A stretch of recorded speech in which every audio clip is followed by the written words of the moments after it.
দেশের বর্তমান সহিংস পরিস্থিতি নিয়ে উদ্বেগ আর উৎকণ্ঠায় বেলজিয়াম প্রবাসী বাংলাদেশি মোহাম্মদ শাহিদুল ইসলাম রিপন ইউরোপীয় ইউনিয়ন ও ইউরোপীয় কমিশনের সামনে একাই সাবেক প্রধানমন্ত্রী শেখ হাসিনার পোস্টার ও পেস্টুন নিয়ে বিক্ষোভ প্রদর্শন করেন।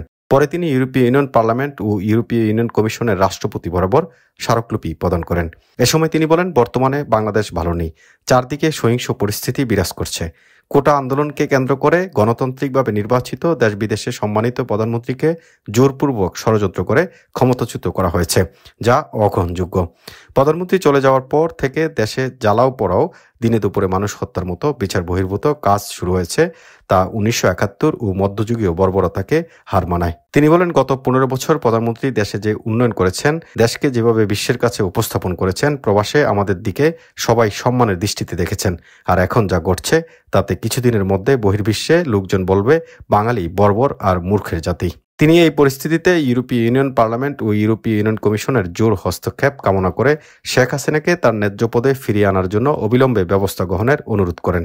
বিক্ষোভ প্রদর্শন শেষে তিনি ইউরোপীয় ইউনিয়ন এবং কমিশনের সম্মানিত রাষ্ট্রপতির বরাবর বাংলা, ইংরেজি ও জার্মান 3 ভাষায় লিখিত স্মারকলিপি প্রদান করেন। স্মারকলিপিতে তিনি উল্লেখ করেন, আমি আমার গভীর উদ্বেগ ও প্রতিবাদ জানাতে লিখছি, প্রধানমন্ত্রী শেখ হাসিনাকে অন্যায়ভাবে অপসারণের বিষয়ে অজ্ঞাত ছাত্রদের দ্বারা যারা তাদের শিক্ষা শেষ করতে পারেনি।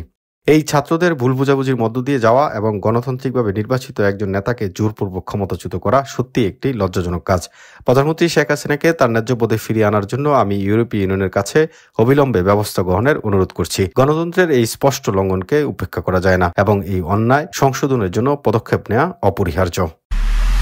এমআইবি সংবাদ ও সংবাদ সংশ্লিষ্ট অনুষ্ঠান দেখতে ভিজিট করুন www.mibtelevision.tv ও facebook.com/mibtelevision.tv এবং সাবস্ক্রাইব করুন youtube.com/mibtelevision এ।